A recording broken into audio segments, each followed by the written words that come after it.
नमस्ते दोस्तों, स्वागत है आपका बुदास एडू पॉइंट में। आज लेके आए episode number 2 of byte birdy series. इस एपिसोड में करने वाले हैं basics of computer with full block diagram explanation. हम डिटेल्स में समझेंगे इनपुट यूनिट क्या है, सीपीयू क्या है और उसके कौन कौन से टाइप हैं, मेमोरी यूनिट्स के कितने पार्ट्स हैं और उसके क्या फंक्शंस हैं, मेमोरी यूनिट को कितने तरीके से मेजर किया जा सकता है from bit to yotta byte, hardware और सॉफ्टवेयर का क्या फंक्शन है, और finally types of computer, mini computer, micro computer, hybrid computer, super computer and many more. Video के एंड में हम लोग डिस्कस करेंगे कुछ इंपॉर्टेंट क्वेश्चंस जो आपके एग्जाम में सीधा आएंगे। ये वीडियो देखने से पहले अगर आप पहला वीडियो नहीं देखे हैं तो जाइए देखिए, उसका लिंक डिस्क्रिप्शन में है, जिसमें history of computers and it's generation के बारे में डिस्कस किया गया है। चलिए शुरू करते हैं आज की सेशन बुदास एडू पॉइंट में बाइट बर्डी सीरीज के साथ एपिसोड नंबर 2।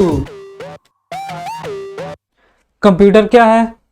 कंप्यूटर एक इलेक्ट्रॉनिक्स डिवाइस है जो कि डिजाइन किया गया है डाटा को प्रोसेस करने के लिए, इंफॉर्मेशन को स्टोर करने के लिए, कैलकुलेशन परफॉर्म करने के लिए और इंस्ट्रक्शन को एग्जीक्यूट करने के लिए। प्रोग्राम्स क्या है? प्रोग्राम सेट ऑफ इंस्ट्रक्शन है। अब इंस्ट्रक्शन एग्जीक्यूट कैसे होते हैं? कंप्यूटर तो ह्यूमन जैसे नहीं सोचते हैं, उनको बोलना पड़ता है कि ये काम करो। फॉर एग्जाम्पल ऐड 2+3 या हेलो डिस्प्ले करो। ये सब इंस्ट्रक्शन को एग्जीक्यूट करने के लिए बनाया गया बाइनरी लैंग्वेज, जो कि दो ही वैल्यू लेता है, 0 और 1। अब 0 कब बोलते हैं और 1 कब बोलते हैं? सपोज आप कंप्यूटर को बोल रहे हैं बल्ब को ऑफ करो, बल्ब को ऑन करो, तो बल्ब का ऑन होना यहाँ आपका 1 होगा और बल्ब का ऑफ होना पे 0 होगा। अब कंप्यूटर क्या समझेगा, हमको 0 वैल्यू देना है कि 1 वैल्यू देना है? 0 और 1 का फंक्शन होता कैसे है? छोटे छोटे टाइनी स्विचेस होते हैं हमारे कंप्यूटर के अंदर सीपीयू में, जो कि ट्रांजिस्टर से मिलके बने होते हैं। वहीं 0 और 1 को स्टोर करते हैं। अब उनको पता कैसे चलेगा 0 और 1 को कब में काम लेना है? इंस्ट्रक्शन एग्जीक्यूट करते समय कंप्यूटर कैसे पता लगेगा कि ये 1 है, ये 2 है, ये स्मॉल ये है, ये कैपिटल ये है?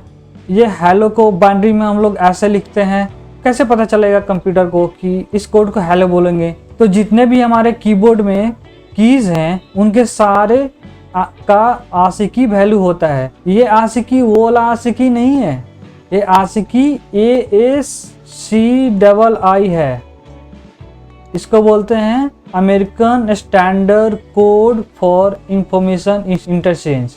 तो इससे हमारे पता चलता है जितने भी हमारे कीबोर्ड में फंक्शंस की हैं सारे के बाइनरी वैल्यू है। ठीक है, ये बाइनरी वैल्यू स्टोर कहाँ होगा? ये बाइनरी वैल्यू स्टोर होगा ट्रांजिस्टर में। अभी तक आपने क्या समझा? की आइडिया क्या है? ह्यूमंस नेचुरल लैंग्वेज यूज करते हैं इंस्ट्रक्शन के लिए, सॉफ्टवेयर उसको बाइनरी में कन्वर्ट करता है और कंप्यूटर उसको प्रोसेस कर देता है। कंप्यूटर को रन करने के लिए क्या क्या चाहिए हमें और कैसे इंटरेक्ट करते हैं एक दूसरे से?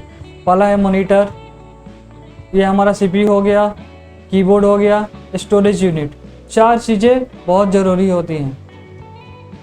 इसको हम लोग समझते हैं ब्लॉक डायग्राम ऑफ कंप्यूटर से। ब्लॉक डायग्राम ऑफ कंप्यूटर में क्या क्या रहता है, कौन कौन से कंपोनेंट रहते हैं, कैसे इंटरेक्ट करते हैं एक दूसरे से, और इसका स्ट्रक्चर क्या है और कंप्यूटर का फंक्शन क्या है, इससे हमें ये पता लगता है। ब्लॉक डायग्राम ऑफ कंप्यूटर में क्या क्या होगा? ये मॉनिटर होगा, ये सीपीयू होगा, कीबोर्ड होगा, स्टोरेज यूनिट होगा, ये स्टोरेज यूनिट होगा। ये 4 मेन कंपोनेंट है, ये होने ही चाहिए कंप्यूटर में। ये डायग्राम कंप्यूटर सिस्टम के बेसिक कंपोनेंट्स को शो करता है और बताता है कि डाटा कैसे फ्लो होता है फ्रॉम इनपुट टू आउटपुट। कौन कौन से कंपोनेंट हो गए? इनपुट, जिसमें माउस कीबोर्ड आता है। सीपीयू के 3 पार्ट हो जाएंगे, control unit, arithmetic and logic unit and memory unit. And next part क्या है? आउटपुट। आउटपुट में क्या हो जाएंगे? Monitor, printer. ये क्या शो करता है? इंफॉर्मेशन।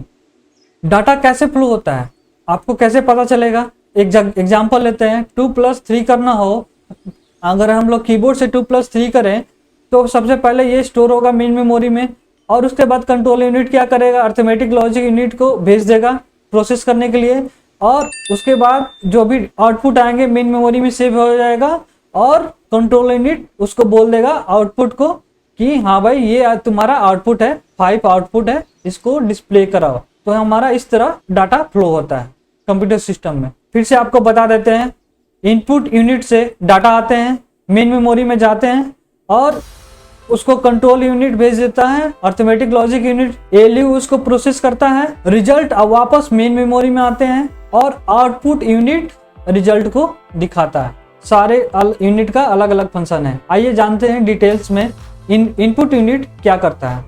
डिवाइसेस से हम लोग जैसे कौन कौन से डिवाइसेस आ जाएंगे, माउस, कीबोर्ड, स्कैनर, जिससे हम इनपुट ले सकें, डाटा ले सकें, डाटा कलेक्ट कर सकते हैं।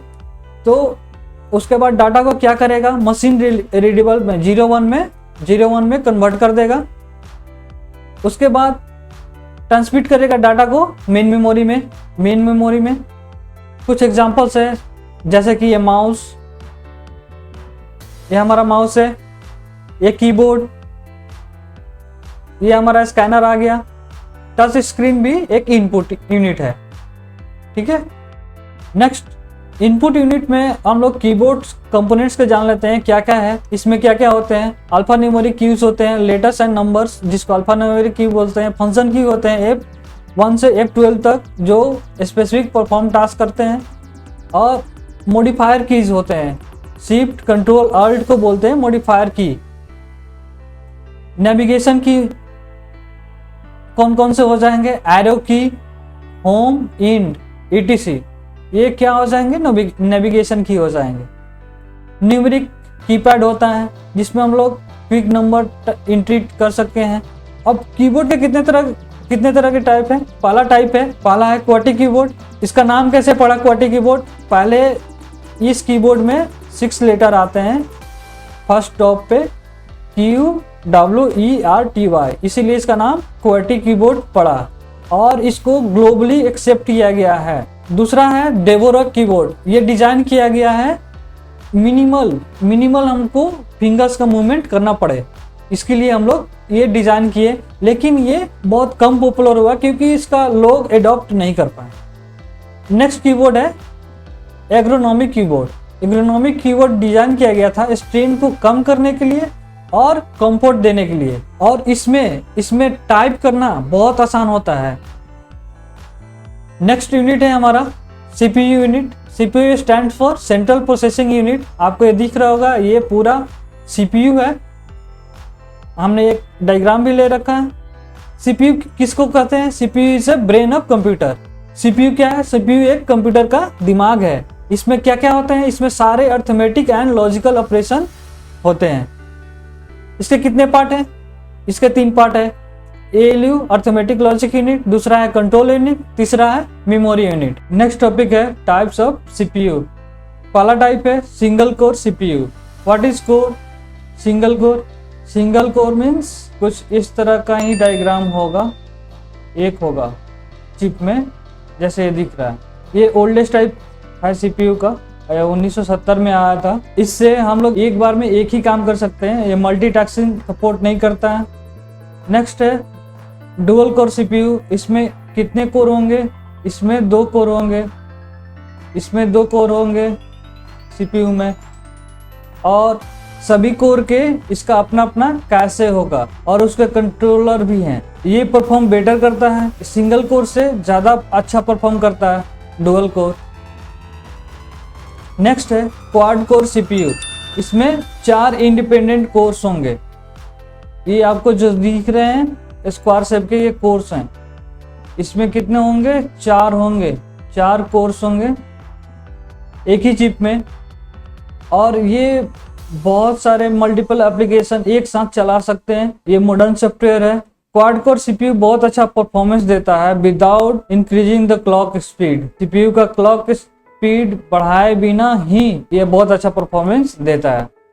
नेक्स्ट टॉपिक है ALU arithmetic logic unit. CPU का एक पार्ट है। इसको समझने से पहले ये एएलयू का फंक्शन क्या है, कुछ इंपॉर्टेंट टर्म्स जान लेते हैं। पहला है व्हाट इज बस क्या है, बस एक कम्युनिकेशन सिस्टम है जो कि ट्रांसफर करता है data components like input output और सीपीयू मेमोरी के बीच में जो भी डाटा ट्रांसफर होते हैं वो किसके थ्रू होते हैं, बस के थ्रू होते हैं। अब बस कितने तरह के हैं, पहला है एड्रेस बस। एड्रेस बस में एक ही तरफ जाएगा, वन वे डायरेक्शन होता है इसका। और ये एड्रेस बस क्या कैरीज करता है, मेमोरी एड्रेस कैरी करता है। दूसरा है डाटा बस, ये दोनों तरफ ट्रांसफर कर सकता है डाटा। नेक्स्ट है कंट्रोल बस, ये भी सिर्फ एक ही डायरेक्शन से कंट्रोल सिग्नल और क्लॉक पल्सेस भेज सकता है, ठीक है। नेक्स्ट टर्म है रजिस्टर इन सीपीयू। रजिस्टर एक स्मॉल मेमोरी है, लोकेशन है जो कि सीपीयू में रहता है। किसके लिए, जल्दी कैलकुलेशन करने के लिए। कितने तरह के रजिस्टर होते हैं, पहला है प्रोग्राम काउंटर, ये क्या करता है, मेमोरी को होल्ड करता है, नेक्स्ट इंस्ट्रक्शन क्या देना है। दूसरा है इंस्ट्रक्शन रजिस्टर, ये क्या करता है, ये करंट इंस्ट्रक्शन को होल्ड करता है। नेक्स्ट है मेमोरी एड्रेस रजिस्टर, इसको शॉर्ट फॉर्म में MAR बोलते हैं। ये क्या करता है, मेमोरी एड्रेस को होल्ड करता है, किसके लिए, डाटा फेचिंग और स्टोरिंग के लिए। नेक्स्ट है हमारा fourth memory data register, that is MDR। MDR क्या करता है, ये एक्चुअल डाटा कैसे ट्रांसफर होता है उसका एड्रेस होल्ड करता है। नेक्स्ट है जनरल पर्पस रजिस्टर, ये किसके लिए यूज होता है, ये टेम्पोररी स्टोरेज के लिए यूज होता है, जो कि डाटा रिजल्ट दिखा सके। अब नेक्स्ट टर्म है data path. What is data path, data path is a route which data takes place within the CPU during the processing। Data path क्या करता है, राउट करता है डाटा को विद इन CPU प्रोसेस करते समय। इसमें सारे आ जाएंगे, इसमें ALUs आ जाएंगे, रजिस्टर आ जाएंगे, बसेस आ जाएंगे, कंट्रोल लॉजिक आ जाएंगे, और सारे internal data operation like arithmetic, logic and data movement को ये हैंडल करता है। ये तो हम जान लिए, इतने 3 टर्मिनोलॉजी, बस, register, data path. Arithmetic logic में इसका यूज होता है। तो ये अर्थमेटिक लॉजिक यूनिट करता क्या है, अर्थमेटिक लॉजिक यूनिट क्या है, ये part of CPU data section का है, जिसको डाटा पाथ बोलते हैं। ये काम करता है रजिस्टर और बसेस के साथ, काहे लिए, इंस्ट्रक्शन को प्रोसेस करने के लिए। और ये कंट्रोल्ड होता है कंट्रोल यूनिट के द्वारा, जो कि बोलता है कब क्या करना है। ये बहुत ही महत्वपूर्ण अंग है डाटा प्रोसेसिंग में कंप्यूटर के लिए। ये क्या क्या काम करता है, बेसिक अर्थमेटिक ऑपरेशन करता, दूसरा लॉजिकल ऑपरेशन करता, जिसमें एंड और ग्रेटर देन इक्वल टू आ जाएंगे। तीसरा merging, sorting, selection of data करता है।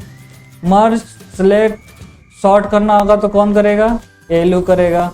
अब इसको कंट्रोल कौन करता है, अर्थमेटिक लॉजिक यूनिट को कंट्रोल यूनिट। तो आइए जान लेते हैं कंट्रोल यूनिट के बारे में। कंट्रोल यूनिट क्या है, कंट्रोल यूनिट एक कंपोनेंट है CPU का, जो कि जितने सारे रिस्पॉन्सिबल ऑपरेशन होते हैं प्रोसेसर का, उसका मैनेजर टाइप का है, ठीक है। जितने भी एक्टिविटीज होंगे CPU में, और कौन सा इंस्ट्रक्शन कब और कौन सा प्रोसेस कब करना है, ये इसका कंट्रोल सिग्नल कौन देगा, कंट्रोल यूनिट देगा।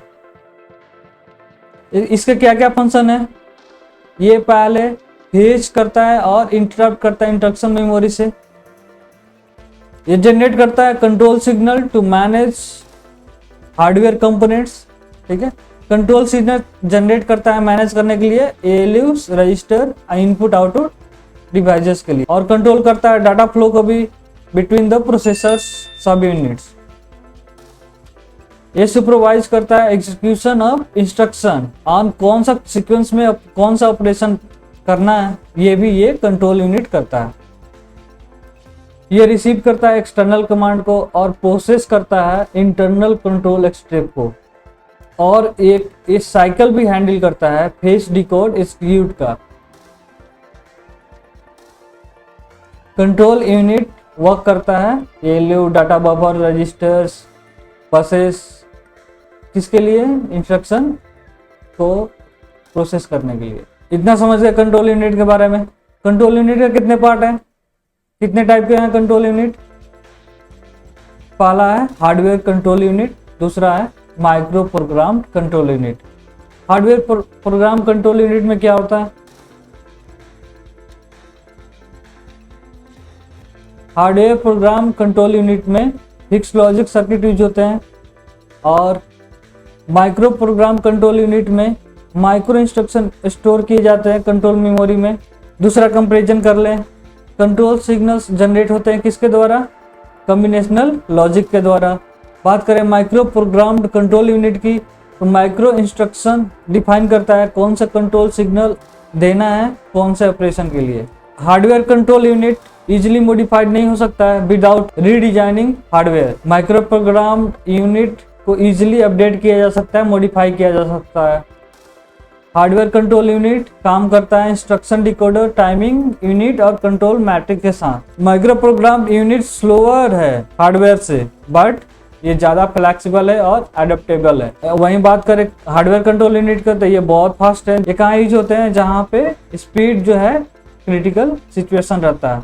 हमको स्पीड से मतलब है, डिजाइनिंग से मतलब नहीं है, तो वहां पे कौन सा यूज करेंगे? हार्डवेयर कंट्रोल यूनिट यूज करेंगे। माइक्रो कंट्रोल यूनिट के कितने टाइप के हो गए? पहला है सिंगल लेवल, दूसरा है 2 level control store. Single level control store में क्या करता है? कंट्रोल सिग्नल्स डायरेक्टली जनरेट होते हैं माइक्रो इंस्ट्रक्शन बिट्स के द्वारा। वहीं बात करें 2 लेवल कंट्रोल स्टोर की, तो माइक्रो इंस्ट्रक्शन पॉइंट करता है किधर? नैनो इंस्ट्रक्शन मेमोरी की तरफ, और नैनो इंस्ट्रक्शन कहाँ स्टोर होता है? कंट्रोल सिग्नल में। किसके लिए? ताकि रिपीटिशन को अवॉइड कर सके, और ये ज्यादा स्पेस सफिशिएंट है और बहुत कॉम्पैक्ट माइक्रो इंस्ट्रक्शन होते हैं इसके। इसके कितने एग्जांपल्स हो गए? इसके 2 एग्जांपल्स हो गए। पहला है सीपीयू, दूसरा है जीपीयू।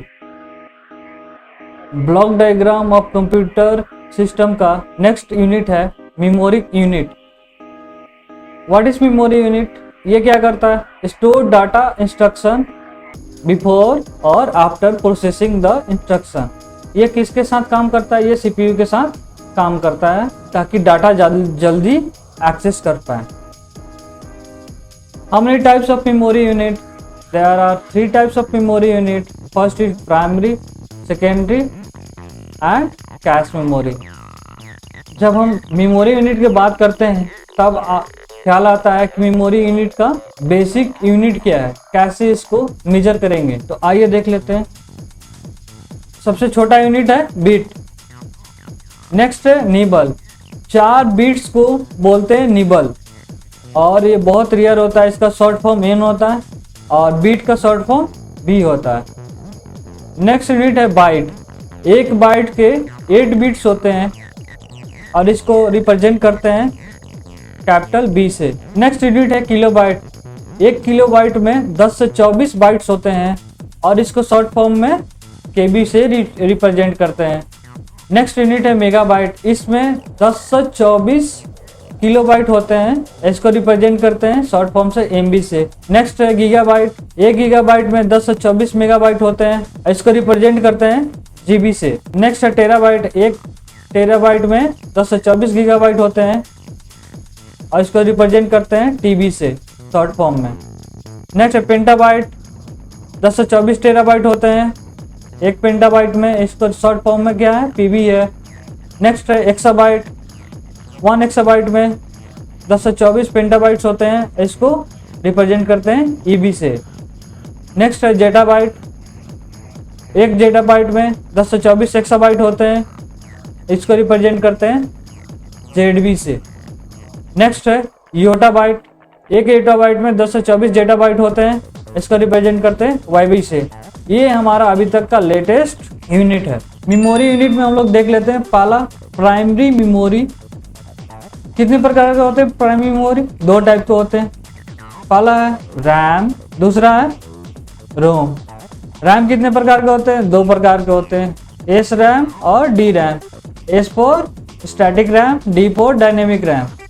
और रोम कितने टाइप के होते हैं? 4 टाइप के होते हैं। पहला है M P ROM, E P ROM, E P ROM. इसको डिटेल्स पढ़ेंगे नेक्स्ट स्लाइड में। उससे पहले रैम क्या है? RAM stand for random access memory, और ये वोलेटाइल मेमोरी है। ये टेम्पोरली स्टोर होता है डाटा। मीन्स आप स्विच ऑफ करेंगे लैपटॉप तो ये डाटा आपका लॉस्ट हो जाएगा, ये रैम में होता है। रोम में ऐसा नहीं होता है। होता है या नहीं होता है? नेक्स्ट स्लाइड में समझ लेंगे। रैम मल्टीटास्किंग को इनेबल करता है। काहे लिए? लोडिंग ऐप को लोड करने के लिए, ब्राउज करने के लिए, एडिट करने के लिए, गेम खेलने के लिए। डाटा लॉस्ट हो जाएंगे जब पावर ऑफ हो जाएंगे। इसका साइज क्या रहता है? जनरली 1 GB से 64 GB तक रहते हैं रैम के साइज। और किसके लिए होता है रैम यूज, किसके लिए होता है?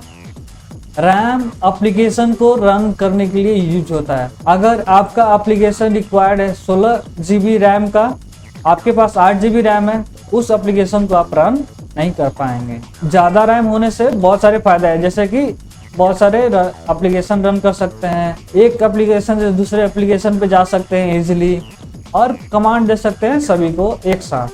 टाइप्स ऑफ रैम की बात करें तो पहला आता है स्टैटिक रैम। स्टैटिक रैम क्या फास्टर होता है और ये डाटा रिटेन कर लेता है, ठीक है, जैसे ही पावर आता है उसका डाटा रिटेन कर लेता है। और ये किसके लिए यूज होता है? स्टैटिक रैम कैशे के लिए यूज होता है और ये बहुत ज़्यादा एक्सपेंसिव होता है। S RAM. डी रैम क्या हुआ? D RAM for dynamic RAM. ये क्या होता है? स्लोअर होता है इस रैम से, कब डाटा जो होगा इलेक्ट्रिकली चार्ज होगा। डी रैम स्लोअर होता है इस रैम से, और इसके डाटा जो स्टोर होते हैं वो इलेक्ट्रिकली स्टोर होते हैं, और ये बहुत ज़्यादा सस्ता होता है। नेक्स्ट है S D RAM, means synchronous D RAM. ये क्या करता है? ये सिंक कर देता है सीपीयू क्लॉक के साथ, और फास्टर है डी रैम से, डी रैम से ज्यादा फास्ट है। एच डी रैम के कितने जनरेशन है? 4 जनरेशन है। DDR1, DD2, DDR4। DDR यहाँ पे क्या है? DDR stands for double data rate. ROM की बात करें तो रोम नॉन वोलेटाइल मेमोरी है, मीन्स पावर ऑफ भी हो जाए तो आपका डाटा लॉस नहीं होगा। और ये काहे लिए यूज होते हैं? जितने भी फर्मवेयर और बूट्स, फर्मवेयर बूट समझते हैं? फर्मवेयर और बूट मीन्स जो भी आपको सिस्टम चलाने के लिए और हार्डवेयर से कम्युनिकेशन करने के लिए जो भी आपका बेसिक सॉफ्टवेयर चाहिए वो होते हैं। एक बार मैन्युफैक्चर हो जाए रोम तो बार बार इसको मॉडिफाई नहीं कर सकते हैं, ठीक है। ये हर जगह यूज होते हैं, कंप्यूटर्स में, माइक्रोवेव्स में, वॉशिंग मशीन में। टाइप्स ऑफ रोम, कितने तरह के रोम होते हैं? जनरली 3 तरह के रोम होते हैं। P ROM, programmable ROM, E P ROM, erasable programmable ROM, E E P ROM means electrically erasable programmable ROM. आप बोलेंगे सर एम रोम क्या होता है? ये मार्क्स रीड ओनली मेमोरी होता है, ये लेस पॉपुलर है, इसीलिए हम लोग इसको डिस्कशन में नहीं ले रहे हैं, ये एग्जाम में कम आते हैं। पी रोम में क्या होता है? प्रोग्राम एक ही बार होता है, उसके बाद चेंज नहीं होता है, ठीक है। ईपी रोम में क्या होता है? ये ईपी रोम में ईबी लाइट यूज करते हैं रीप्रोग्राम करने के लिए। अब रीप्रोग्राम कब होगा? जब डाटा इरेज होगा। डाटा इरेज कैसे होता है? ईबी लाइट से होता है। नेक्स्ट है ईईपी रोम। अब ईईपी रोम में क्या होने लगा? रीप्रोग्राम करने के लिए और री राइट कोड करने के लिए डाटा इलेक्ट्रिकली इरेज किए जाते हैं ईईपी रोम में, और बहुत ज़्यादा फ्लेक्सिबल होते हैं। मेमोरी यूनिट में दूसरा है सेकेंडरी मेमोरी। सेकेंडरी मेमोरी कितने टाइप के होते हैं? मैग्नेटिक स्टोरेज, ऑप्टिकल और flash type storage. Magnetic storage device किसको बोलेंगे? मैग्नेटिक स्टोरेज डिवाइस उसको बोलेंगे जो कि मैग्नेटिक फील्ड यूज किया जाता है डाटा को स्टोर और रिकॉर्ड करने के लिए। पहला मैग्नेटिक स्टोरेज डिवाइस है फ्लॉपी डिस्क। ये बहुत ही पतला और प्लास्टिक मैग्नेटिक स्टोरेज डिस्क होता था जो कि प्रोटेक्टिव केस में आता था। ये यूज किसके लिए आता था? ये एक्सटर्नल स्टोरेज के लिए यूज होता था, और इसको बाद में रिप्लेस कर दिया गया यूएसबी ड्राइव्स और क्लाउड स्टोरेज के द्वारा। नेक्स्ट है hard disk drive, short form में एचडीडी बोलते हैं। ये डाटा स्टोर करता है मैग्नेटिकली। किस पे? एक प्लेटर होता है, ये प्लेटर हो गया, इस पे एक रोटेट करता है, और ये सारे सेक्टर्स बने होते हैं, ऐसे पूरा सेक्टर्स में डिवाइड होता है। तो जो भी डाटा स्टोर करना होगा, कहीं भी अगर डाटा होगा तो उस पर ये प्लेटर्स को रोटेट करेगा। इसके यूजेस क्या हैं? ये यूज होता है as a secondary storage device में, और इसका रेंजेस जो होते हैं जीबी से लेकर टीबी तक होते हैं। नेक्स्ट है magnetic cast, data stored by altering magnetic particles on the stripe. एक मैग्नेटिक पार्टिकल हो जाएंगे, इसके स्ट्राइप पे ऐसे ऐसे कुछ चेंज कर देंगे और ये डाटा को इंसर्ट कर देंगे। जैसे कि हम लोग क्रेडिट कार्ड में देखते हैं मैग्नेटिक लगा रहता है, ज्यादा सिक्योर हो गए हैं और उसको स्वाइप करते ही हमारा बिल पे हो जाता है। नेक्स्ट है टेप कैसेट। ये मैग्नेटिक टेप कैसेट कैसा होता था, एक रेक्टेंगुलर होता था और इसके सेल्स होते थे। ये किसके लिए जनरली यूज होता था, ऑडियो के लिए यूज होता था। पुराने गाने में आपने देखा होगा किसके लिए यूज होता था, ये म्यूजिक एंड ऑडियो के लिए यूज होता था। ये अब यूज में नहीं है। नेक्स्ट टाइप है सुपर डिस्क। ये हाई कैपेसिटी मैग्नेटिक डिस्क है, डेवलप किया गया है इमिटेशन के द्वारा और ये स्टोर करता है 240 MB का स्टोर कर सकते हैं। एक बार पॉपुलर हुआ था ये OEM पीसीज में और उसके बाद से ये यूज नहीं हुआ। नेक्स्ट टाइप है optical storage device. Optical storage device में आ जाएंगे CDR, कंपैक्ट डिस्क रीड। ये 700 MB तक स्टोर कर सकते हैं। इसमें एक बार राइट कर सकते हैं लेकिन रीड कितने भी टाइम्स कर सकते हैं और इसमें डाटा इरेज नहीं होता है और ना ही फिर से इसमें रीराइट कर सकते हैं। नेक्स्ट है CDR-W means compact read write.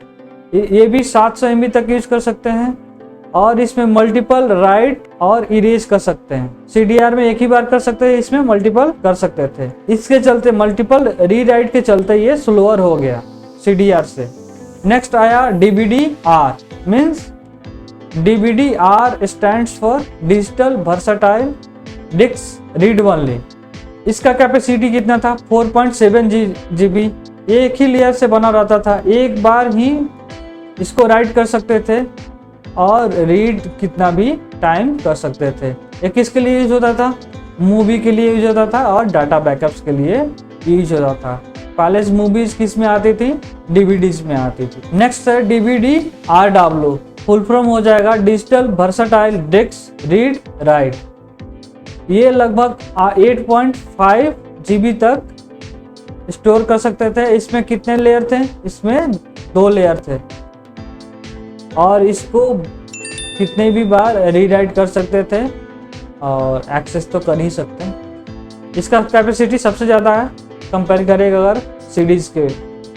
Next है ब्लू रे डिस्क। इसको 25 GB तक कैपेसिटी होता है और ये हाई इंटेंसिटी डाटा स्टोरेज है। ब्लू रे डिस्क को रीड करने के लिए क्या चाहिए, ब्लू रे रीडर चाहिए। और ये कौन सा टेक्नोलॉजी यूज करता था, blue violet laser technology use करता था। नेक्स्ट टाइप है सेकेंडरी मेमोरी में flash memory devices. Flash memory devices पहला है पेन ड्राइव। पेन ड्राइव क्या है, pen drive USB flash drive है, बिल्ड किया गया है फ्लैश मेमोरी के साथ और इसको पोर्टेबल ले सकते हैं और कहीं भी डायरेक्ट प्लग इन कर सकते हैं। और इसका स्टोरेज यूनिट 1 GB से 256 GB तक होता है और इसका fast read and right capacity होता है। नेक्स्ट है सॉलिड स्टेट ड्राइव, इसको शॉर्ट फॉर्म में SSD बोलते हैं। इसका स्पीड बहुत हाई रहता है और इस पे भरोसा कर सकते हैं लॉन्ग टर्म के लिए और इसमें कोई भी पार्ट्स में मूवमेंट नहीं होता है और ये बहुत ज़्यादा लगभग 10 गुना ज़्यादा फास्टर है HDD से और ये बहुत ही कम पावर यूज करता है और इसका कैपेसिटी स्टार्ट होता है 150 GB से बहुत सारे टीबी तक मीन्स टेराबाइट तक, लेकिन ये थोड़ा एक्सपेंसिव होता है। नेक्स्ट है SD card stand for secure digital card. ये कहाँ यूज होते हैं, SD कार्ड फोन्स और कैमरास में यूज होते हैं। कम्पैक्ट होते हैं, बहुत छोटा रहते हैं, पोर्टेबल कहीं भी ले जा सकते हैं। 2 GB 4 GB 8 GB जितना भी आपका फिट हो पाए मोबाइल डिवाइसेस में, जितना भी आपका मोबाइल का कैपेसिटी है रीड करने का। नेक्स्ट है मेमोरी कार्ड, सिमिलर ये SD के जैसा ही है, ये भी कैमरास में यूज होता है, प्रिंटर्स गेम कंसोल्स में यूज होता है और इसको रीड करने के लिए एक मेमोरी कार्ड रीडर आता है। ठीक है, बहुत सारे का अलग अलग साइजेस होते हैं। नेक्स्ट है multimedia card that is MMC, तो SD कार्ड ही जैसा होता है सिमिलर। ठीक है, ये भी एक्सटर्नल स्टोरेज डिवाइस है और पोर्टेबल है और इसको कार, रेडियोस और कैमरा में यूज कर सकते हैं। तो सेकेंडरी मेमोरी में हम लोग ने अभी तक magnetic storage, optical storage, flash storage topic को देखा। सेकेंडरी मेमोरी में एक और ले सकते हैं जो कि नया आजकल ट्रेंडिंग है, उसको बोलते हैं cloud virtual storage. Cloud virtual storage क्या होता है, इसका डिफिनेशन क्या होगा? Cloud and virtual storage is online storage where data is stored in remote servers. Means जो सर्वर्स में डाटा स्टोर होंगे वो हमारे पास नहीं होंगे, ये ऑनलाइन होंगे। इसको हम लोग डाउनलोड कर सकते हैं, अपलोड कर सकते हैं यहाँ पे। इसके कुछ एग्जांपल्स हैं like Google drive, Amazon, S3, Microsoft drive, Dropbox और भी हैं। और इसको एक्सेस करने के लिए इंटरनेट चाहिए। और एक और बात है, इसको कहीं से भी एक्सेस कर सकते हैं, कोई कैरी चोरी करने की कहीं भी ज़रूरत नहीं होती है। और इसका एक्सेस मिलेगा कैसे? इसके access service provider like Microsoft, Google, जितने भी सर्विस प्रोवाइडर हैं ये सारे अपना अपना सर्विसेज देते हैं। भाई इतना पैसे में लो, मैं इतना जीबी दूंगा, ऐसा कुछ करके। तो उसके लिए कुछ अमाउंट पे करने पड़ेंगे। और इसका फिजिकल लोकेशन कहाँ होगा, डाटा कहाँ स्टोर होता होगा? फिजिकल सर्वर्स में जहाँ पे लार्ज डाटा सेंटर्स हों। और यूजर और डाटा का डायरेक्ट कनेक्शन नहीं रहेगा। इसका बेनिफिट्स क्या है? इसको कभी भी हम लोग बैकअप रिकवरी के लिए यूज कर सकते हैं। इसमें कोई भी हार्डवेयर मेंटेनेंस नहीं चाहिए। ये हार्डवेयर मेंटेनेंस कौन करेगा? इसका जो सर्विस प्रोवाइडर्स हैं वो करेंगे। मेमोरी यूनिट में नेक्स्ट हमारा है कैशे मेमोरी। कैश मेमोरी क्या है? Cache memory small high speed volatile memory है जो कि कहाँ लोकेट होता है? सीपीयू के बगल में होता है। और ये बहुत ज़्यादा फ्रिक्वेंटली यूज होता है। कब? जब इंस्ट्रक्शन को स्पीड करना हो, आपको कोई फास्ट काम करना हो। इसके कितने टाइप्स हैं? इसके 3 टाइप्स है, L1 cache, L2 cache, L3 cache. L1 cache क्या होता है? बहुत फास्ट होता है यार, क्लोजेस्ट टू सीपीयू होता है। L2 कैशे L1 से स्लो होता है। L3 कैशेस L2 से स्लो होता है। L1 to L3 अगर स्टोरेज यूनिट की बात करें तो सबसे कम L1 में होगा, उसके बाद L2 में ज़्यादा मेमोरी स्टोर करेगा, L3 में ज़्यादा मेमोरी स्टोर करेगा L2 से। जैसे जैसे मेमोरी ज़्यादा स्टोर करेगा वैसे वैसे स्पीड घटते जाएंगे। L1 में लगभग 16 KB से 128 KB तक स्टोर कर सकते हैं। L2 में 256 KB से 1 MB तक स्टोर कर सकते हैं। L3 में 2 MB से 32 MB तक स्टोर कर सकते हैं डाटा। कैशे मेमोरी क्लियर है? चलिए, कैशे मेमोरी हमारा मेमोरी यूनिट का लास्ट पड़ाव था। नेक्स्ट यूनिट है output unit.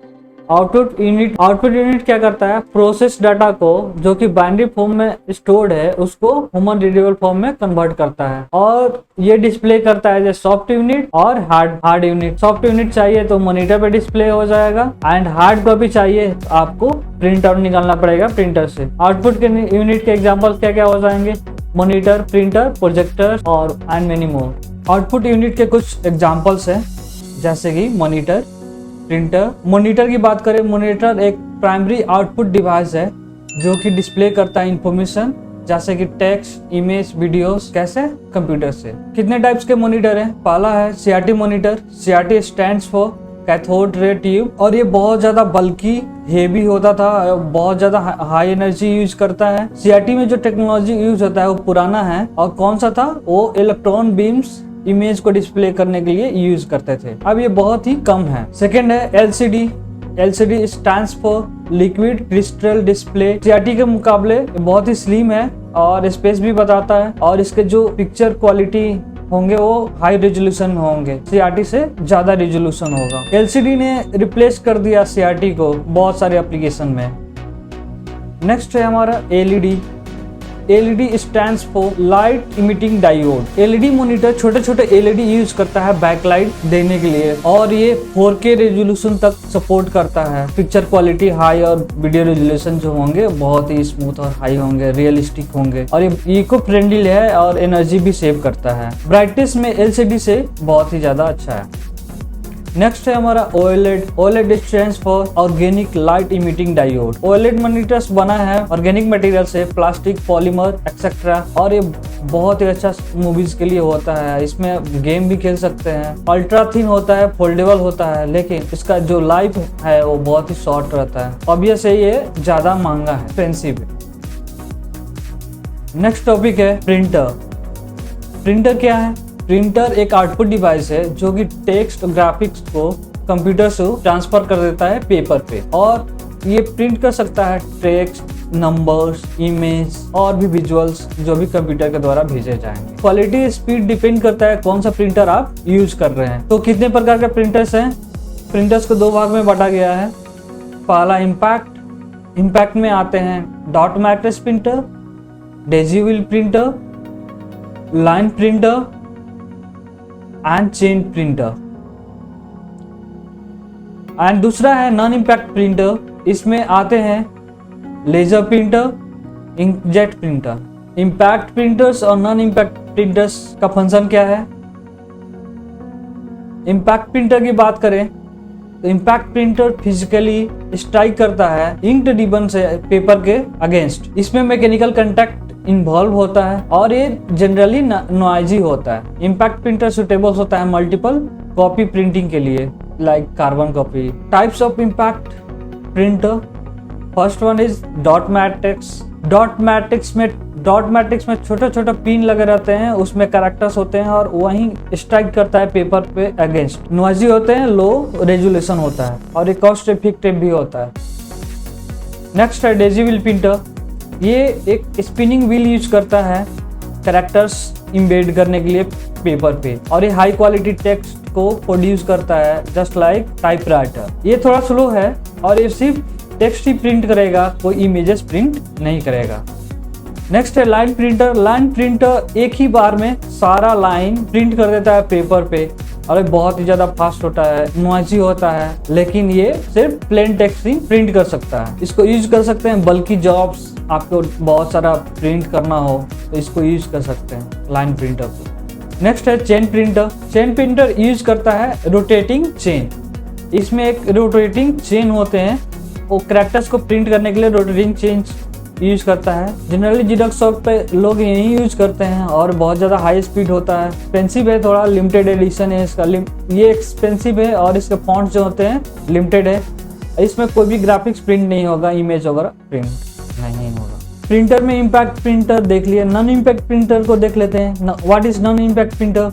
Non impact printer paper पे स्ट्राइक नहीं करता है और ये यूज करता है लेजर, इंकजेट और हीट टेक्नोलॉजी ट्रांसफर करने के लिए इंक को पेपर पे। और non impact printer high quality images और प्रिंटिंग देते हैं। कितने टाइप्स है? 2 टाइप्स है नॉन इम्पैक्ट प्रिंटर के। पहला टाइप है laser printer. Laser printer use करता है लेजर बीम्स को प्रिंट करने के लिए हाई क्वालिटी इमेज और टेक्स्ट को। अरे बहुत ज्यादा हाई एफिशिएंट और वेरी ज्यादा वॉल्यूम में आप प्रिंट कर सकते हैं इस प्रिंटर से, और ये बहुत ज्यादा शार्प एंड डिटेलिंग प्रिंटिंग करता है। लेकिन ये थोड़ा महंगा है, लेकिन आप ज्यादा दिन यूज करना चाहते हैं तो ये उसमें से कॉस्ट जो आएंगे प्रिंटिंग के इकोनॉमिकल आएंगे। नेक्स्ट है inkjet printer. Inkjet printer spray करता है इंक डायरेक्टली पेपर पे। अगर आपका कलर फोटोज और कोई भी कलर डॉक्यूमेंट प्रिंट कराना हो डिटेल ग्राफिक्स के साथ, तो आप इंकजेट को प्रेफर कर सकते हैं।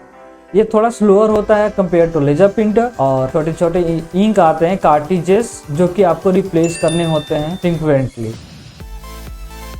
जितने भी हमने प्रिंटर्स, मॉनिटर, कीबोर्ड, जितने भी कंपोनेंट पढ़ा, ये चलता कैसे है, इसको क्या बोलते हैं, ये ये सॉफ्टवेयर में आते हैं या हार्डवेयर में आते हैं। सॉफ्टवेयर किसे कहते हैं, हार्डवेयर किसे कहते हैं? तो सॉफ्टवेयर हार्डवेयर का कंपैरिजन कर लेते हैं। हार्डवेयर जो होते हैं वो physical component of computer system होते हैं, इसको टच किया जा सकता है और जितने भी टास्क परफॉर्म होंगे वो सॉफ्टवेयर के द्वारा डायरेक्ट किए जाएंगे। अब सॉफ्टवेयर क्या होता है? Software is set of programs and instruction for operation. Software में बहुत सारे प्रोग्राम रहते हैं और बहुत सारे इंस्ट्रक्शन रहते हैं ऑपरेशन एग्जीक्यूट करने के लिए, और इसको छू नहीं सकते हैं, इनटैंजिबल होता है। सॉफ्टवेयर डायरेक्ट कमांड देता है हार्डवेयर को कि ये ऑपरेशन एग्जीक्यूट करना है। सॉफ्टवेयर हार्डवेयर के एग्जांपल्स क्या हो जाएंगे? CPU, RAM, keyboard, monitor, mouse etcetera. Software के एग्जांपल्स क्या हो जाएंगे? Operating system softwares, application softwares like word, power point, text editor and many मोर। ये हो गई सॉफ्टवेयर और हार्डवेयर की थोड़ी सी नॉलेज। इसका डिटेल वीडियो हमारे चैनल पे नेक्स्ट वीडियो आने वाला है, सीरीज में एपिसोड नंबर 3 में आने वाला है। कितने तरह के कंप्यूटर होते हैं? पहला कैटेगरी बात करें तो types of computer based on size. Second category है types of computer based on processing power, जितने भी। नेक्स्ट कैटेगरी है types of computer based on functionality. तो 3 चीज पे टाइप्स ऑफ कंप्यूटर को बांटा गया है। आपका साइज क्या है, पोर्टेबल है, बल्कि है, आपका प्रोसेसिंग पावर कितना फास्ट है, आपका क्या क्या फंक्शनलिटी है। ये 3 आधार पे कंप्यूटर्स को 3 कैटेगरी में बांटा गया है। पहला देख लेते हैं types of computer based on size. पहला है micro computer, mini computer, main frame computer, super computer. Micro computer small और अफोर्डेबल होते हैं सिस्टम्स पर्सनल यूज के लिए, जैसे कि एग्जांपल है smartphone, personal laptop. Mini computer more powerful होता है देन माइक्रो कंप्यूटर से, और इसका साइज होता है मिड साइज होता है। मिनी कंप्यूटर के एग्जांपल्स क्या हो जाएंगे, मिड टायर सर्वर्स। नेक्स्ट है main frame computer. Main frame computer powerful system होता है और बल्क डाटा को प्रोसेस कर सकते हैं इजीली इसमें। और ये कहाँ यूज होता है, लार्ज ऑर्गेनाइजेशन में यूज होता है, जैसे कि बैंकिंग सिस्टम। सुपर कंप्यूटर बहुत ज़्यादा पावरफुल होता है, एक्सट्रीमली पावरफुल, और ये साइंटिफिक कैलकुलेशन और कॉम्प्लेक्स कंपटीशन के लिए यूज होता है IITs में। इसके एग्जांपल्स हैं, नासा सिस्टम यूज करता है सुपर कंप्यूटर को। बेस्ड ऑन साइज 4 कंप्यूटर हो गए, micro computer, mini computer, main frame computer, super computer. Based on processing power देख लेते हैं, how many types of computer. Based on processing power there are personal computer, server computer, main frame computer, super computer, embedded system and variable computer. Personal computer general purpose computer होता है, ये कोई भी use कर सकता है by individual. Include इसमें क्या क्या होते हैं, डेस्कटॉप और लैपटॉप टैबलेट्स को बोल सकते हैं पर्सनल कंप्यूटर। सर्वर कंप्यूटर उसको बोलेंगे जो रिसोर्स को मैनेज करता है और सर्व करता है डाटा डायरेक्टली क्लाइंट को एक नेटवर्क में। Main frame computer handles millions of transaction and main frame computer में मिलियंस ऑफ ट्रांजेक्शन और यूजर्स एक साथ हैंडल कर सकता है। फास्टेस्ट मशीन है सुपर कंप्यूटर, यूज होते हैं साइंटिफिक एंड मिलिट्री ऑपरेशन में, रिसर्च में। एम्बेडेड सिस्टम कंप्यूटर में डायरेक्टली बिल्ट इन डिवाइस होता है जो कंट्रोल करता है स्पेसिफिक फंक्शन को। इसमें कोई भी डायरेक्ट ह्यूमन का कनेक्शन नहीं होता है, इंटरेक्शन नहीं होता है। वेरिएबल कंप्यूटर पोर्टेबल होता है, टेक्नोलॉजी से भरा होता है और इसको बॉडी में पहन सकते हैं, जैसे कि एग्जांपल्स है हेल्थ के लिए यूज कर सकते हैं, हेल्थ ट्रैकर और smart watches, many more. Types of computer based on functionality, कितने टाइप्स हो जाएंगे, there are 3 types based on functionality. पहला है एनालॉग कंप्यूटर, दूसरा है डिजिटल कंप्यूटर, तीसरा है हाइब्रिड कंप्यूटर। एनालॉग कंप्यूटर काम करता है कंटिन्यूअस डाटा के साथ, डिजिटल कंप्यूटर वर्क करता है बाइनरी डाटा के साथ। ये आजकल बहुत ज़्यादा यूज होता है डिजिटल कंप्यूटर। हाइब्रिड कंप्यूटर वो होता है जो डिजिटल और एनालॉग को दोनों फीचर यूज करता है, और हाइब्रिड कंप्यूटर यूज कहाँ होते हैं, हॉस्पिटल और साइंटिफिक टूल्स में यूज होते हैं। फीचर्स क्या होते हैं कंप्यूटर के, फीचर्स जैसे कि speed, accuracy, automation, versatile, storage, intelligence, multitasking, these are the features of computer. तो कंप्यूटर स्पीड की बात करें तो millions of transactions per second execute कर सकता है कंप्यूटर, और जो इसके एक्यूरेसी होते हैं बहुत ही हाई होते हैं, इसमें गलत होने का चांस 0 रहता है। एक साथ बहुत सारा एप्लीकेशन यूज कर सकते हैं, इसको बोलते हैं वर्सैटिलिटी। कंप्यूटर बहुत ज्यादा डाटा स्टोर कर सकता है शॉर्ट टर्म और लॉन्ग टर्म के लिए। और इंटेलिजेंस की बात करें मीन्स ह्यूमंस की तरह ये थकता नहीं है, लॉन्ग आवर्स तक ये काम कर सकता है। मल्टीटास्किंग है, एक साथ बहुत सारा काम कर सकता है ये। कंप्यूटर के एडवांटेज और डिसएडवांटेज क्या होंगे। एडवांटेज की बात करें, कंप्यूटर इंक्रीज कर देगा efficiency and productivity. Large data storage होते हैं इसमें और बहुत इजीली इसको ऑर्गेनाइज कर सकते हैं। इसमें इम्प्रूव और इंस्टेंट कम्युनिकेशन होते हैं, क्विक एक्सेस होता है बहुत सारे इंफॉर्मेशन का, और इसमें टास्क को ऑटोमेट कर सकते हैं। एक ही काम आपको बार बार नहीं करना पड़ेगा, इसको आप ऑटोमेशन से ऑटोमेट कर सकते हैं। इसका डिसएडवांटेज क्या हो जाएंगे, बहुत ज़्यादा डिपेंडेंसी हो जाएगा हमारे टेक्नोलॉजी पे, और सिक्योरिटी इशू आ जाएगा, मीन्स वायरस और हैक हो सकते हैं आपके डाटा, कंप्यूटर्स, मोबाइल फोन, और आप लोगों से दूर चले जाएंगे, मीन्स सोशल आइसोलेशन में चले जाएंगे। आपके लिए कंप्यूटर ही सब कुछ होगा, और ये इन्वायरमेंट पे इम्पैक्ट डालेगा। अगर कंप्यूटर खराब हुआ, अगर ये वेस्ट रिसाइकल नहीं हुआ तो इन्वायरमेंट पे इम्पैक्ट डालेगा। और कंप्यूटर के ऑटोमेशन के चलते बहुत सारे जॉब्स चले गए, एआई आ गया, एआई ने बहुत सारे लोगों के जॉब खा गए। मैं आशा करता हूं कि आपको जितने भी सारे टॉपिक कवर किए गए हैं आपको समझ में आया होगा। कितने भी पढ़ाई कर ले, अगर हम क्वेश्चन नहीं कर पाए तो हमारी पढ़ाई अधूरी हो जाती है। कुछ क्वेश्चन कर लेते हैं बेस्ड ऑन टुडेज टॉपिक। पहला क्वेश्चन है the brain of any computer system is. First option is ALU, second option is memory, third option is CPU, fourth option is control unit and last option is none of the above. Which one is the correct? That is CPU is the correct answer. Next question है the tracks on a disk which can be accessed without repositioning the RW heads is called। Option A है surface, option B है cylinder, option C है cluster, option D है all of the above, option E है none of the above. Which one will be correct? Option B is the correct answer, that is cylinder. Next question है which of the following is the one's complement of 1 0। Option है 0 1, option B है 1 1 0, option C है 1 1, option D है 1 0, option E है none of the above. कैसे find करते हैं 1 complement कोई भी बाइनरी डिजिट का? अगर 1 1 का हमको 1 कंप्लीमेंट निकालना होगा तो इसको क्या करेंगे, इसको हम लोग रिवर्स कर देंगे। 1 का रिवर्स क्या हो जाएगा? 0। 1 का रिवर्स क्या हो जाएगा? 0। तो 1 1 का 1 कंप्लीमेंट क्या हो जाएगा? 0 0। तो 1 0 का क्या हो जाएगा? 0 1। Option A will be the correct answer. Next question है a section of code to which control is transferred when a processor is interrupt is known as। option A AM, option B SBC, option C IP, option D MDR, option E none of the above। which option will be correct? option E none of the above। क्यों? AM कुछ होता नहीं है। SBC क्या है? SBC supervisor call है, software interrupt है। IP क्या है? इंस्ट्रक्शन पॉइंटर एंड MDR क्या है? Memory data register. तो ये इससे रिलेटेड नहीं है। ISR क्या है? इंटरप्ट सर्विस रूटीन, एक सॉफ्टवेयर कोड है। कब कब में आता है? जब प्रोसेसर इंटरप्ट होता है सॉफ्टवेयर और हार्डवेयर के द्वारा। नेक्स्ट क्वेश्चन है which part interprets programme instruction and initiate control operation.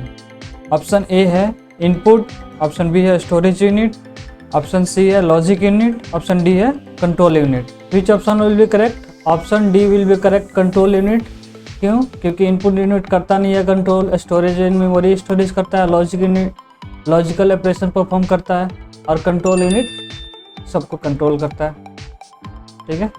Next question है binary system uses power of. Option A 2, option B 10, option C 8, option D 16। कौन सा यूज करता है बाइनरी सिस्टम? 2 के पावर यूज करता है। Binary system हो गया, ये डेसिमल सिस्टम हो गया, ये ऑक्टल सिस्टम हो गया, ये हेक्साडेसिमल सिस्टम हो गया। ठीक है। नेक्स्ट क्वेश्चन है the time required for fetching and execution of one simple machine instruction is. कौन सा ऑप्शन होगा? Option A delay time, option B CPU cycle, option C real time, option D seek time. Option B will be the correct, CPU cycle. Next question है the time for which piece of equipment operates is called. Option A seek time, effective time, access time, real time and E none of the above. Which option will be correct? Effective time. Next question है which access method is used for obtaining a record from cassette tape. Option A direct, option B sequential, option C random, option D all of the above, option E none of the above. Which option will be the correct? Option B will be the correct, क्योंकि cassette tape में कोई direct method नहीं होता है, कोई random method नहीं होता है। ठीक है। सीक्वेंशियल ही एक्सेस कर सकते हैं।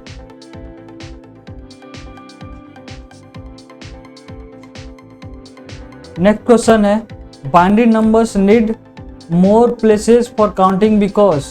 Option A is there are always big numbers, option B any number of zeros can be added in the front, option C binary base is small and option D zeros and ones must be properly spaced apart, option E none of the above. Which option will be the correct?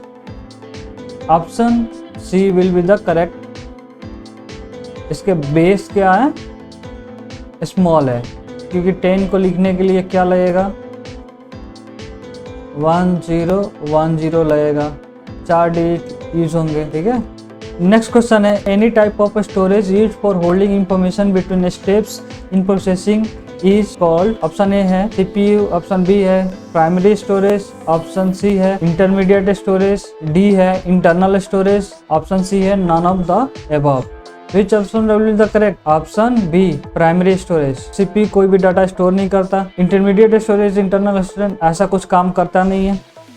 Next question है, a name applied by Intel corporation to high speed MOS technology is? Option A SDLC, option B lab, option C HMOS, option D SDLC, option E none of the above. Which option will be correct? Option C will be the correct. क्यों? क्योंकि SDLC, lab and SDLC ये सारे क्या है? Protocol है, Intel corporation से कोई related नहीं है, सिर्फ यही एक रिलेटेड है। नेक्स्ट क्वेश्चन है, the section of CPU that selects, interprets and execute the program instruction is? Option A memory, option B register unit, option C control unit, option D ALU, option E none of the above. कौन सा option होगा? Option C control unit. Next question है, which type of system allows the user direct interaction with computer via keyboard? Option A real time processing, option B interactive computer, option C batch processing computer, option D time sharing computer, option E none of the above. Which option will be correct? Option B interactive computer. Real time use होता है time critical application के लिए। Batch processing में कोई direct involvement नहीं होती है क्योंकि प्रोग्राम्स जो होते हैं बैच में रन करते हैं। Time sharing computers multiple users को अलाउ करता है रिसोर्सेज शेयर करने के लिए। So option B will the correct. Next question है, the term referring to evacuating the content of a part of a machine is known as? Option A dump, option B enhancement, option C down, option D compiler, option E none of the above. Which option will be the correct? Option A dump. Why? क्योंकि enhancement ऐसा कुछ होता नहीं है, down compiler इसका काम आता नहीं है एग्रीगेट करने के लिए। Option A will the correct. Next question है, which computer has been design to be as a compact as possible? Option A mini, option B super computer, option C micro computer, option D main frame computer, option E none of the above. Which option will be the correct? Option C will be the correct answer. Next question है, which method use to connect a remote computer? कौन सा method use होता है remote computer connect करने के लिए? Option A है device, option B है dial up, option C diagnostics, option D logic circuit, option E none of the above. कौन सा मेथड यूज होता है? Option B dial up method use होता है कनेक्ट करने के लिए। नेक्स्ट क्वेश्चन है, question number 18, examination and changing of a single bits और a small groups with in a word is called? Option A bit, option B bite, option C bit manipulation, option D bit slice, option E none of the above. Which option will be the correct? Option C will be the correct. Bit manipulation। कोई भी bits एक word में इधर से उधर करते हैं तो उसको बोलते हैं बिट मैनिपुलेशन। नेक्स्ट क्वेश्चन है, question number 19, how many bit code is use by Moore code for teleprinter machine? Option A 4, option B 5, option C 9, option D 25, option E none of the above. Which option will be the correct? 5 bit is used by Moore code. Okay. Next question है, a datum indicating an important state in input or output is called? Option A sequence, option B sequential, option C SIO, option D sibling, option E none of the above. Which option will be the correct? Option B will be the correct answer. सेनिटेल एक special value है programming में जो कि use होता है control करने के लिए लूप्स को। SIO stand for start input output, ये कंट्रोल मैकेनिज्म है और सिबलिंग यूज होता है डाटा स्ट्रक्चर्स में। नेक्स्ट क्वेश्चन है question number 21, a systems programming language for Intel micro computers is? Option A है PLC, ऑप्शन बी है PLCT, ऑप्शन सी है PLM, ऑप्शन डी है PLA, ऑप्शन ई है none of the above. Which option will be the correct? Option C will be the correct answer. क्यों? क्योंकि option A PLC programming language है एक, and PLCT widely known and PLA क्या है? Programming logic array, ये data structure में use होता है।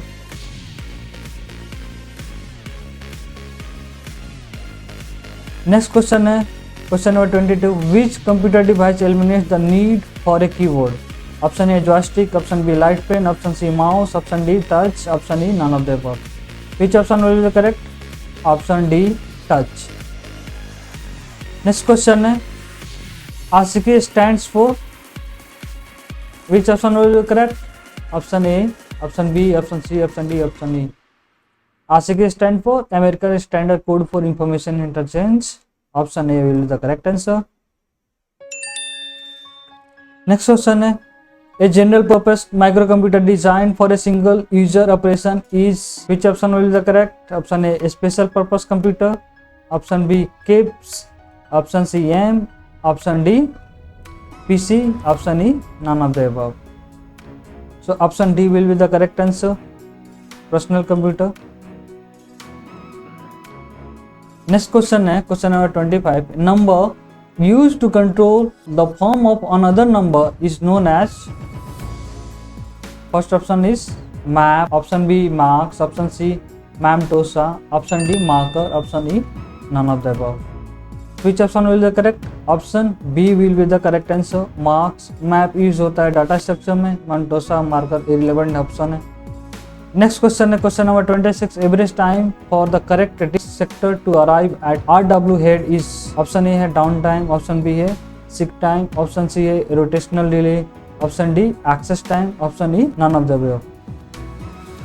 Which option will the correct? Option C will be the correct answer, rotational delay. जो भी एवरेज टाइम लगता है, ठीक है, करेक्ट डिस्क सेक्टर में पहुंचने के लिए RW हेड को, उसको बोलते हैं रोटेशनल डिले. नेक्स्ट क्वेश्चन है, any storage device beyond immediately usable main memory storage is known as. First option is floppy disk, option B hard disk, option C backing store, option D punch card, option E none of the above.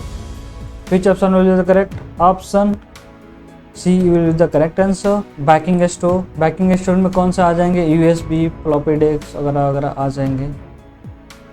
यहाँ पे term पूछ रहा है, examples नहीं पूछ रहा है, तो डिवाइस नहीं पूछ रहा है, ठीक है, इसीलिए बैकिंग स्टोर होगा, फ्लॉपी डिस्क नहीं होगा. क्वेश्चन ध्यान से पढ़ें आप लोग. नेक्स्ट क्वेश्चन है, which output device converts computer data into pictorial form on a paper. Option A mouse, option B plotter, option C touch panel, option D card punch, option E none of the above. Which option will be the correct? Plotter is a type of printer which converts computer data into pictorial form. यहाँ पे गलत type हो गया, ठीक है. Option B will be the correct answer. Next question है, micro computer Intel MSCS80 is based on which micro processor.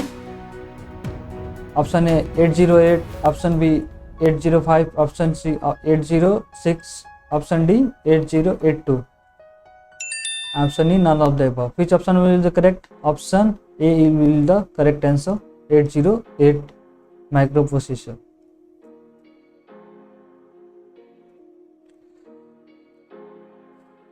Next question previous years questions हैं.